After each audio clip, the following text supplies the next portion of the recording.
Well, Rick, thanks again for being with us here today. We're at PDAC in Toronto, the world's preeminent mining conference. What are some of your first impressions of the show? I think it's going to be a very successful show this year. We had a constraint last year in terms of equity prices, but commodity prices did well. And I think that this is the year that equity prices will begin to reflect the relative strength of commodity prices.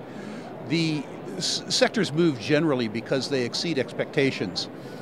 And this may be damning us by faint praise, but the expectations for the mining business are so low that it's almost impossible not to exceed them. The second thing that I think is interesting is that at least at Sprott, while the industry is complaining about a lack of capital availability, we're seeing lots and lots and lots of capital availability. Admittedly, it's discriminating capital. It's capital that wants to find its way to the very best teams, but there's a lot of money around.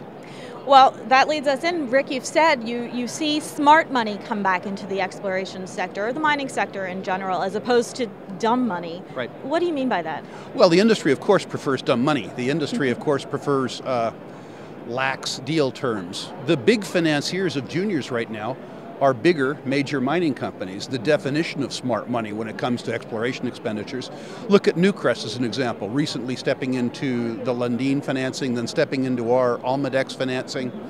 That's sort of the definition of smart money in the mining sector. That is money that was made in mining coming back into mining, as opposed to money that failed in the supermarket business and then failed in the apparel business and failed in some other business, looking at mining as sort of a last harbor. We're seeing among investors who have traditionally invested in mining a wonderful combination, I would say, of liquidity and sobriety. Well, Rick, talk to us a bit about some of the hot commodities that we've seen over the past year or so. I'm talking about cobalt and lithium in particular. What's your take on the fundamentals of those? Well, they're different fundamentals. In the lithium market, I don't see a shortage at all. I see a shortage of production capabilities, but not a shortage of reserves or resources. Demand for lithium increased so rapidly that the companies that have lithiums, the SQMs of the world, couldn't build processing capability fast enough to capture the demand. That will take care of itself. Cobalt is a different situation. Cobalt, I mean, there may be other commodities that are similar, but I don't know of them. Cobalt is one where the users tell me that we could double the price from here if we could increase supply.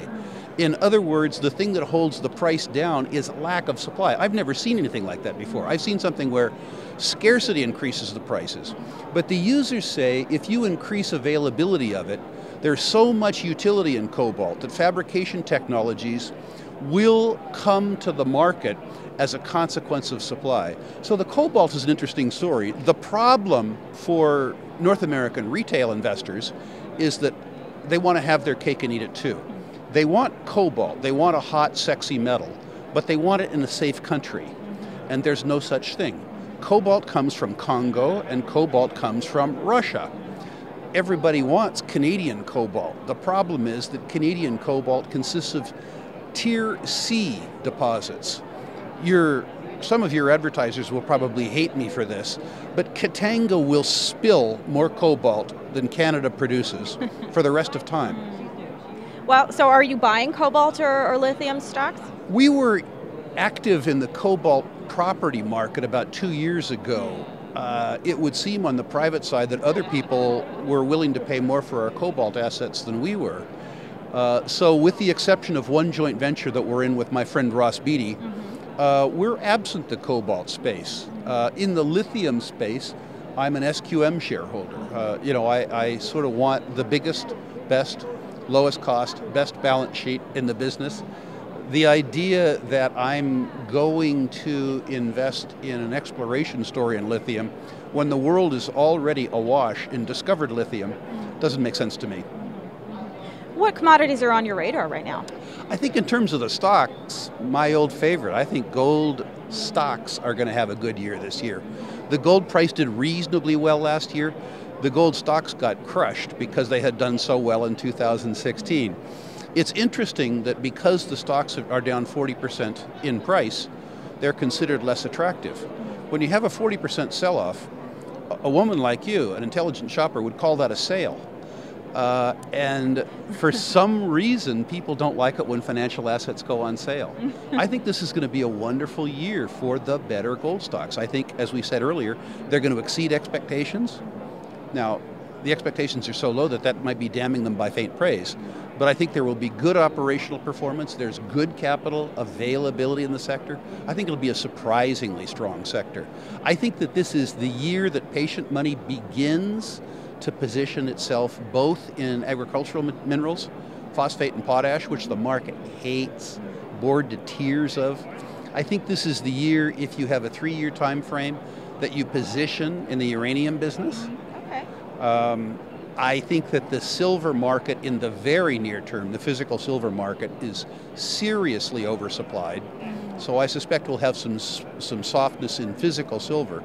But I think when the gold stocks start moving, because silver stocks are so much more rare, that the silver stocks will do well towards the end of this year and the beginning of next year. Finally, what about what's on the agenda for Sprott Holdings this year? Sprott had a very good year last year. We did 2 things that were important to us. We sold to our employees our Canadian mutual fund business, which was great for them and great for us.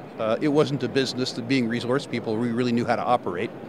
And so it's in the hands of good people. And then, of course, we bought, peacefully, the Central Fund of Canada.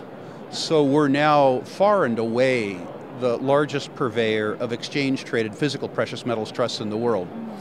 Those 2 things have done a wonderful thing, streamlining our management team.